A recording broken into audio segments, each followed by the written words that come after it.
संत अंध की बात बताते हैं। शुरू के और बीच की बात उसके सामने कौन हो जाती है।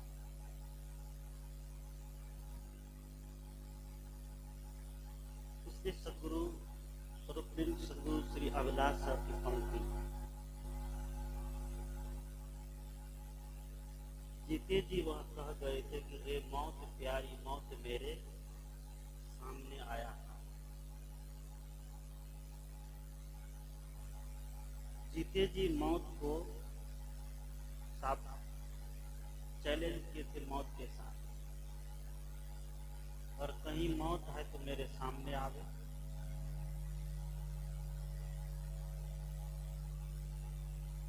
संत के पास मौत नहीं पहुंच सकती, पहुंचती भी नहीं,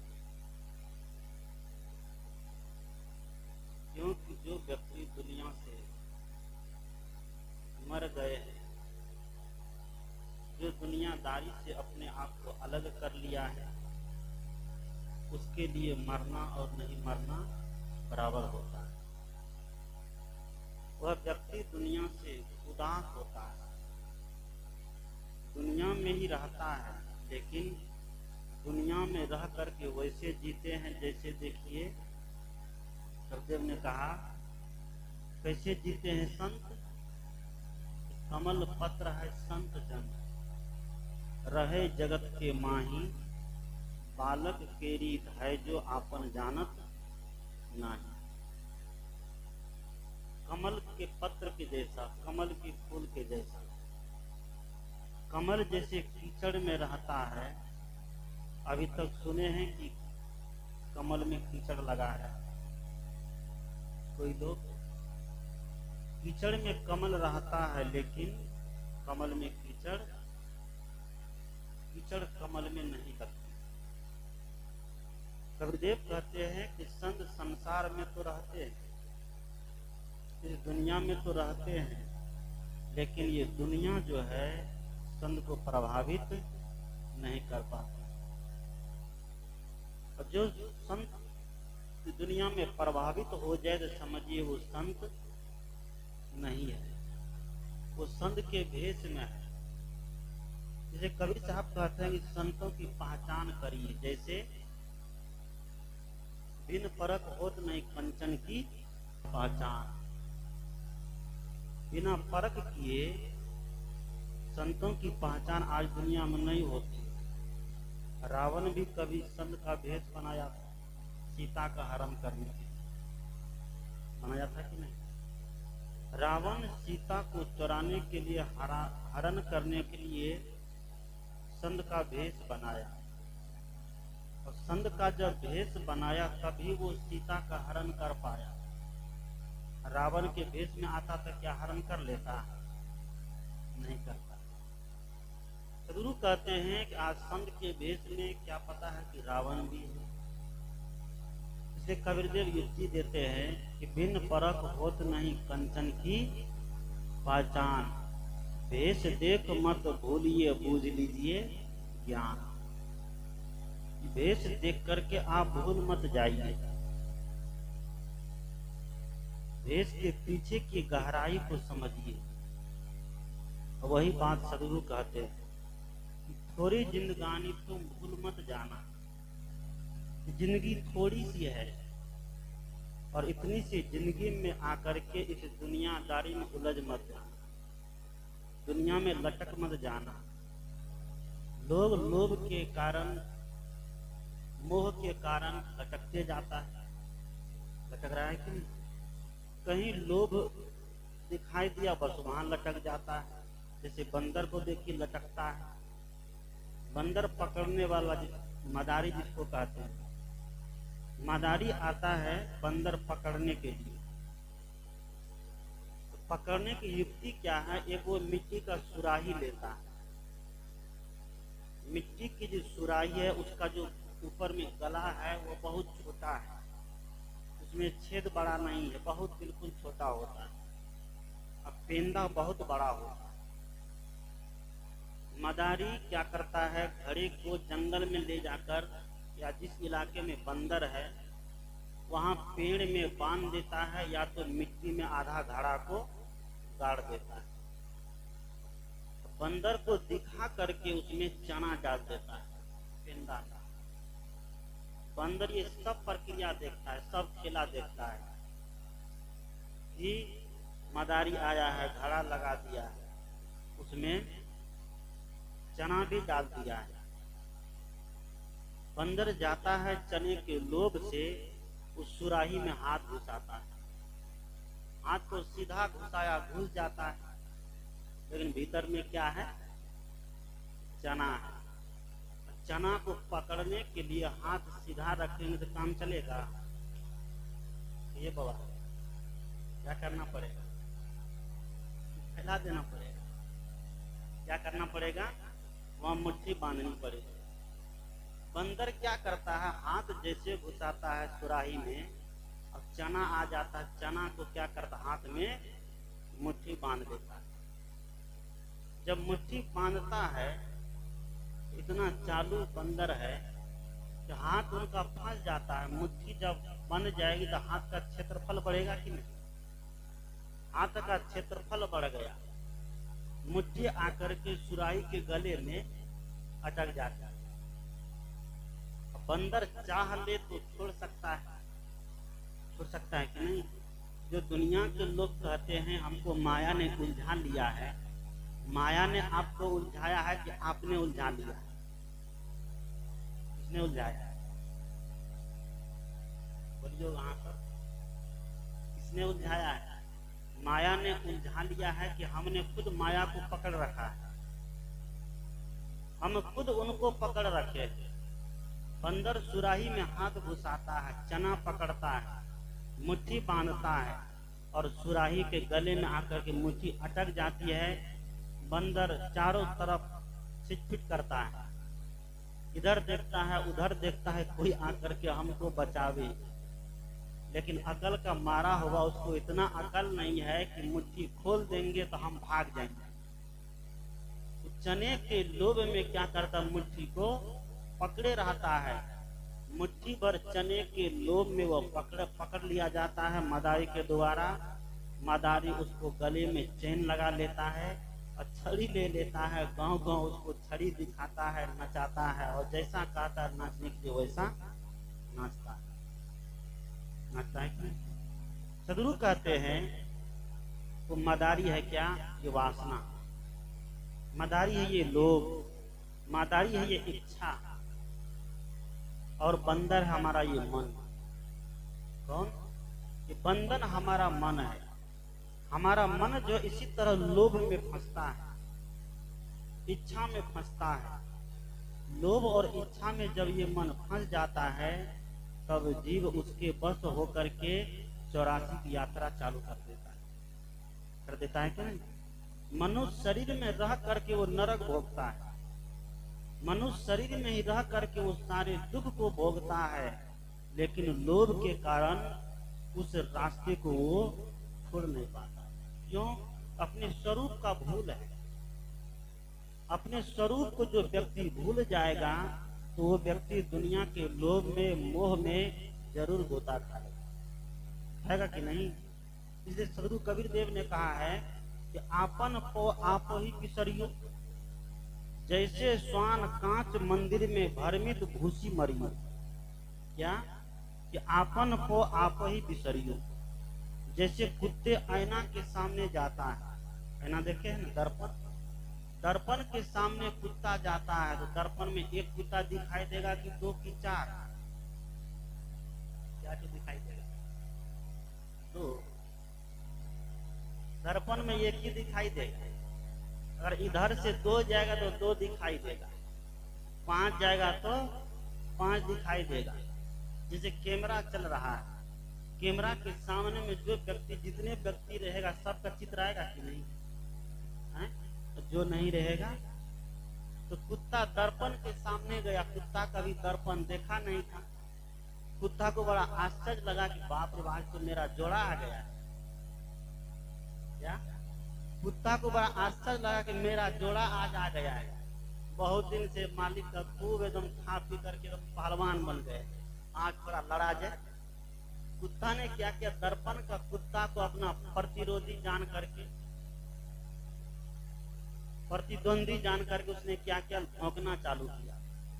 कुत्ता आईना के सामने जैसे भौंकता है, जो दर्पण में जो दिख रहा है वो हंसेगा कि भौंकेगा? भौंकता है, वह भी भौंकता है। अब एक बार भौंका तो वह भी एक बार भौंका, 5 बार भौंका तो दर्पण का कुत्ता भी 5 बार भौंका। सोच लिया कि लगता है कि पहलवान ज्यादा मोटा ताजा है, बस ही भौंकना चालू किया।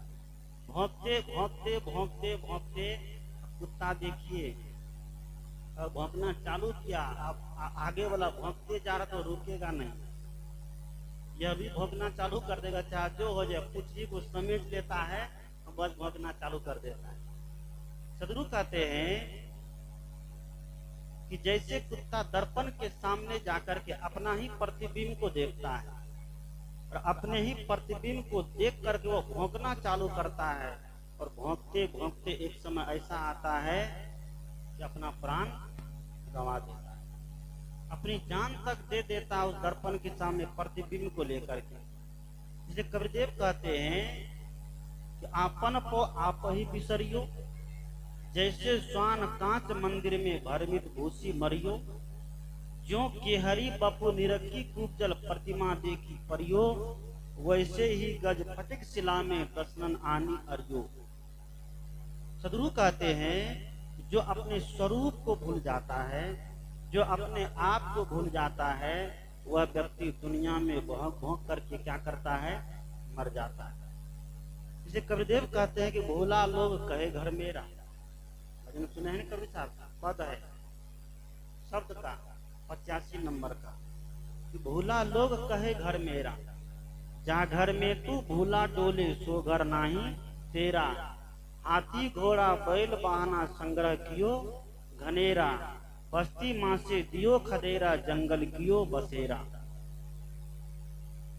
सदगुरु कहते हैं कि भूला लोग कहे घर मेरा, इस भूले हुए संसार में आकर के दुनियादारी को लोग अपना स्वरूप मान लिया है, संपत्ति कोई अपना सब कुछ मान लिया है, घर मकान दुकान कोई अपना सब कुछ मान लिया है। इतना तो मानना पड़ेगा, ये बात जो है फकीरी का है, ये अंत समय के लिए है, लेकिन जब तक आप दुनिया में है, जब तक आप संसार में है, तब तक आपको दुनियादारी का कुछ न कुछ झंझट पालना पड़ेगा। अलग पड़ेगा कि नहीं? कह देंगे कि सब कुछ नाशवान है, कुछ साथ में जाने वाला नहीं है, इस शरीर भी अपना साथ नहीं जाएगा, अब क्या करिएगा, शरीर में फांसी लगा लीजिएगा। यहाँ फांसी लगाने की बात नहीं कहते हैं, संत कहते हैं कि उस बात को याद करिए जिस बात को याद करने पर व्यक्ति कभी पाप नहीं करेगा। क्या करेगा? उस स्थिति को सोचिए, उस पद का हर समय चिंतन करिए, जिस पद को चिंतन करने पर मन में कभी पाप नहीं आवे, वह पद कौन सा है? ये स्वरूप स्थिति रूपी पद, ये अंत समय के लिए, जिसको हम मौत कहते हैं। मौत की अगर हम याद करते रहेंगे तो हम कभी दुनियादारी में अपने आप को खोएंगे नहीं, खो सकते। हम दुनिया को याद करते, हम जन्म को तो याद करते, लेकिन मरण को भूल जाते हैं। जबकि ये है जन्म ही मरण का क्या है? मुख्य केंद्र है कि नहीं? जन्म ही मरण का मुख्य केंद्र है। जिसका जन्म हो गया उसका मरण निश्चित है कि नहीं?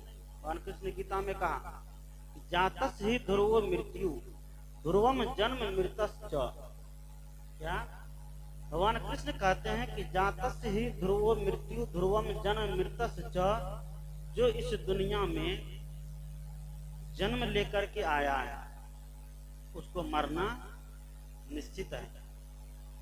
निश्चित है कि नहीं? जो जन्म लिया उसको मरना निश्चित है, और जो मर गया उसका जन्म लेना भी निश्चित है। इसलिए मौत से दुनिया में कोई बचा नहीं पाएगा। हम लोग कहते हैं कि छेदी साहब चले गए, महंत छेदी साहब चले गए हैं, हम लोग क्या यहाँ पर बैठे रहेंगे सब दिन? चाह करके भी कितनों बहाना बना ले, चलेगा बहाना? वहां न चलेगा बहाना किसी का, चलेगा? मौत जब आएगी तो मौत के सामने किसी का बहाना चलने वाला नहीं है। एक ऐसे ही बहुत चालू आदमी था, एक बहुत चालू आदमी था। दुनिया में कुछ चालू आदमी होते हैं, बुद्धि से बड़ी चालू होगा। कौवा के जैसा। कौवा कितना तेज होता है। कौवा अपने बेटे को समझा रहा था, को देखो बेटा, और कोई आदमी जमीन में झुक रहा हो तो समझ जाना कि वो गिट्टी ले रहा है, तुमको मारेगा। कौवा के बेटा ने कहा, पापा तब क्या करेंगे? कहा तब फुर से उड़ जाना। क्या कहा? तब फुर से उड़ जाना। कौवा का बेटा कहता है, पिताजी जब वो आदमी पहले से जेवा में गिट्टी रखा हो तब क्या करेंगे? क्या कहता है? जब वो आदमी पहले से पॉकेट में गिट्टी लेकर आ रहा हो तब क्या करेंगे? कौवा कहता है, बेटा तुम तो हमसे भी चालू निकल गए। निकला कि नहीं? अगर पहले से गिट्टी जेब में रखेगा तो झुकने की जरूरत पड़ेगी उसको, पर फट से मार देगा। तो कुछ लोग ऐसे ही बड़े चालू होते हैं, हर चीज में, हर क्षेत्र में बुद्धि से। लेकिन इतना तेज होते हुए कौवा उड़ता तो आकाश में है, लेकिन जब वो कहीं नीचे बैठता है तो कौन सी पर बैठता है? कौन सी पर बैठता है? गंदा पर बैठता है। गंदा खाता है कि नहीं? इतना तेज होते हुए आज दुनिया में कुछ लोग भी हैं जो अपने आप को जन्म से ही कुछ कुल के मानते हैं ना, बड़े कास्ट के मानते हैं, लेकिन उनका मन जो है विषय रूपी गंगा में हर समय दौड़ता रहता है। दौड़ता है ना, हर समय उसका मन विषय रूपी गंगा में दौड़ता रहता। कबीरदेव कहते हैं तो कुछ लोग दुनिया में ऐसे भी चालू होते हैं जो ये सोचते हैं हम सब दिन तक जीते रहेंगे, कभी हमारे सामने मौत नहीं आएगी। लेकिन आना तो निश्चित है कि नहीं?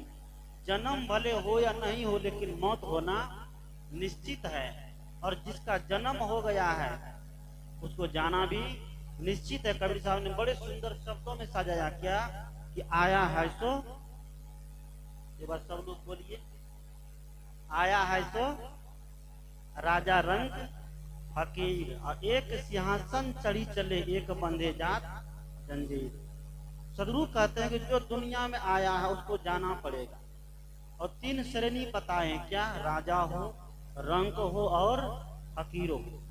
ये तीनों श्रेणी में दुनिया के सभी लोग आ जाते हैं, चाहे जहां के भी व्यक्ति हो। आया है सो जाएगा राजा रंक फकीर, एक सिंहासन चढ़ी चले एक बंधे जात जंजीर।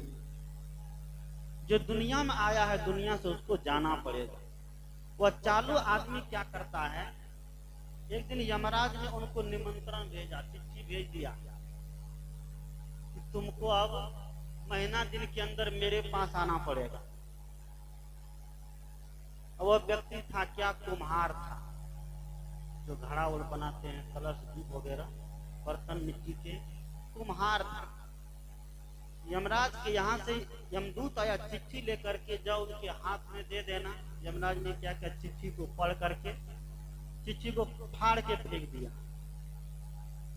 ये कुम्हार क्या किया? चिट्ठी को फाड़ करके फेंक दिया। उसने कहा कि हम इतना बड़ा कुम्हार है, इतने बड़े कलाकार है, हम इस चिट्ठी यमराज जो भेजा है कुछ चलने वाला है उनका? चिट्ठी को फाड़ के फेंक देता है, अहंकार तो था ही। और चिट्ठी को जब फाड़ के फेंकता है यमदूत नाराज हो गया, क्या बात है, क्यों फाड़ दिए? ताकि यमराज गलत समय में चिट्ठी भेज दिया, अभी इनको नहीं भेजना था, हम अभी कुछ दिन और रहेंगे। यमराज चिट्ठी जो भेजा उसमें लिखा था क्या कि महीने दिन के अंदर अब तुमको यहाँ पर आना पड़ेगा, तुमको जो जो करना हो जल्दी जल्दी करके खत्म कर दो। चेतावनी दे दिया था। जब चेतावनी दे दिया तो अब सोचा कि अब तो जाना पड़ेगा, क्योंकि उसके पास से बुलावा आ गया तो कोई रोकेगा। तो तैयारी चालू करता है। तैयारी क्या करता है? अपने ही जैसे 100 मूर्ति बनाया। कितने? अपने ही जैसे शकल के, जैसे उनकी मूंछ, जैसी आंख, जैसी नाक, जैसे कान, जैसे हाथ, जैसे पैर, जैसा चेहरा गोरा हो, काला हो, सांवला हो, जैसा भी हो, एकदम सेम शक्ल का मूर्ति बना करके हॉल में सजा दिया। यमराज आएगा तो किसको ले जा, लेने चिट्ठी में ले जाएगा, बहुत चालू बनता है। अपने ही जैसे शकल की 100 मूर्ति बना करके कुमार ने क्या किया, हॉल में सजा दिया। और वह निश्चित समय आ गया, महीना दिन पूरा हो गया। उस दिन बढ़िया से खा पी करके तो मोटा ताजा हो करके उसी मूर्ति के बीच में जाके खड़ा हो गया। अब पता नहीं चले कि कौन कुम्हार है, कौन मूर्ति है, पता ही नहीं चले कौन इसमें असल है, कौन इसमें नकल है। बड़ा यमराज आया अपने से, देखा कि यमदूत को ये बदने वाला नहीं, तो अपने से यमराज आया। यमराज आकर के देखने लग गया, घूम फिर करने लग गया। यमराज बड़ा धोखा में पड़ गया, अब करें तो करें क्या, क्योंकि समय उनका हो गया था। उसके पास भी लेखा, सबके ऊपर मालिक है ना, उनका भी मालिक बार बार कह रहा था जल्दी लेकर आओ, जल्दी लेकर आओ, उस आत्मा को दंड देना है, ये करना है, तो वो करना है, बहुत समय हो गया है। यमराज आकर के बड़ा परेशान है, उसको मिल नहीं रहा कि अब किसको ले जाएं। देखते हैं कि 100 आदमी है उसी तरह का, अगर कोई दूसरे को लेकर चला जाए तो हमको भी वहां दंड मिल जाएगा। बड़ा असमंजस में पड़ गया, बड़ा उधेड़बुन में, करें तो करें क्या। अंतिम में यमराज के पास तरीका निकाला, सोचा कि कोई न कोई तरीका निकल गया है, अब पानी जब नाक के पास आए जब तैरना पड़ेगा कि नहीं। यमराज ने तैरना चालू कर दिया, तरीका निकाला तैरने का। क्या तरीका, यमराज बोलने लग गया, वाह क्या कारीगर है, जिसके हाथ से बनाई हुई मूर्ति इतनी सुंदर है, और बनाने वाला कितना सुंदर होगा। जिसकी प्रतिमा इतनी सुंदर, वह कितना सुंदर होगा, होगा कि नहीं। नाम है तेरा तारणहारा, कब तेरा दर्शन होगा, और जिसकी प्रतिमा इतनी सुंदर, वह कितना सुंदर होगा। गीत गाने लग गए यमराज। यही गीत गाते गाते जो जिसकी प्रतिमा इतनी सुंदर है, वह कितना सुंदर होगा। लेकिन लगा दिया यमराज, क्या करता है, लेकिन लगा दे। जिस बात में देखिए लेकिन है, किंतु है, परंतु है, अगर है, मगर है, तगर है, बट है, वह वाक बहुत बड़ा खतरनाक होता है ना, वह वाक बहुत बड़ा खतरनाक होता है। कहा कि लेकिन एक चीज की कमी रह गई। क्या, यमराज कहता है कि लेकिन एक चीज की कमी रह गई है। जैसे कमी निकाला तो कुम्हार से रहा नहीं गया, कुम्हार भूल जाता है कि हम इसमें छुपे हुए हैं कि नहीं हुए हैं। यमराज आ गया, हमको ले जाएगा। कुम्हार निकल के फट से कहता है क्या चीज की कमी रह गई। यमराज का तो बस इसी की कमी थी। क्या, बस इसी की कमी थी। यमराज पकड़ा, उसको लेकर के चल देता। सदगुरु कहते हैं ये यमराज कहीं आकाश में नहीं है, कहीं ऊपर नहीं है, कहीं नीचे नहीं है, ये यमराज हमारा मन ही होता है। कबीरदेव कहते हैं कि मरने से हम डरते हैं, मरने से हम दूर भागते हैं। सदगुरु कहते हैं कि कबीर यही मरने से जग डरे मेरो मन, आनंद कब मरियो कब पाइयो पूर्ण परमानंद। दुनिया के लोग मरने से डरते हैं, कहीं शादी विवाह हो रही हो, किसी का बर्थडे हो, किसी का जन्मोत्सव कार्यक्रम हो, वहां पर आप मरने की चर्चा कर दीजिए, आपका कपाड़ फोड़ देगा। फोड़ेगा कि नहीं। तो हम शुभ काम कर रहे हैं, हमारे शुभ काम में अशुभ काम बात बोलता है। सदगुरु कहते हैं कि मौत को याद करिए। मौत को याद करने का मतलब यह नहीं है कि जीते जी मर जाइए। जीते जी मरने का तात्पर्य साधु महात्मा देख रहे हैं, ये जीते जी मरे हुए हैं कि नहीं। ये जो वस्त्र है, ये सफेद वस्त्र किसको पहनाते हैं, मुर्दा को, कफन उड़ा दिया जाता है। गुरुदेव जी जब हम लोग ये कपड़ा दे रहे थे तो बोल रहे थे ये कफन है, इसको वस्त्र मत समझना। क्या है, ये कफन है। जैसे मुर्दा को जब कफन ओढ़ाया जाता है, मुर्दा को कोई व्यक्ति कह दे आपका क्या नाम है, आपका नहीं, आप कहिएगा हमरे लिए कह रहा है, मुर्दा का अगर कोई कह दे, कोई मुर्दा हुआ शमशान घाट में पड़ा हुआ जाके कहे कि ये तो बड़ा अच्छा आदमी था, बहुत भला आदमी था, बहुत चंगा आदमी था, तो मुर्दा क्या कहेगा? उसका धन्यवाद धन्यवाद बोलेगा, उसको थैंक यू बोलेगा, कुछ बोलेगा? नहीं बोलेगा। और कह दे कि ये बहुत खराब आदमी था, ये बहुत बेईमान था, ये बहुत लंपट आदमी था, ये बहुत व्यभिचारी आदमी था, ये बहुत गलत आदमी था, तो मुर्दा क्या करेगा? लाठी लेकर कपार फोड़ेगा? नहीं फोड़ेगा। मुर्दा के सामने जाकर के आप उनकी प्रशंसा कर दो या आप उनकी निंदा कर दो, उधर से कोई भी प्रतिक्रिया आने वाली नहीं है। इसे कबीरदेव कहते हैं कि इसको याद करिए, भूलिए मत। हम लोग भूल जाते हैं इसको, हम लोग मौत को भूलने का प्रयास करते हैं, जबकि सच्चाई ये है, एक मुझ जब पक जाती तो घंटी बज गई, अब जाना पड़ेगा। राजा दशरथ ने देखा था आईने के अंदर, आईने के सामने जाकर के उनकी मूंछ की एक बाल पक गए। इनके राजा दशरथ के मूंछ के एक बाल जब पक गए तो राजा दशरथ तत्क्षण सावधान हो जाते हैं कि सावधान हो जाओ। क्या? राजा दशरथ सावधान हो गए कि अब मौत आने वाली है, इसलिए इस राज बोलिए सदगुरु देव की जय, सदगुरु कबीर साहिब की जय, सभी संत महापुरुषों की जय।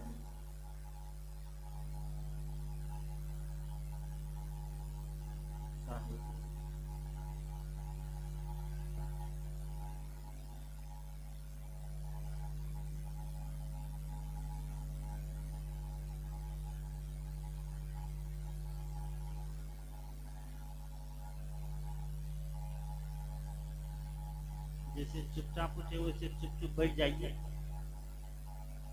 खड़े होते समय एकदम शांत से खड़े होते हैं, बैठते समय एकदम मछली बेच देते हैं।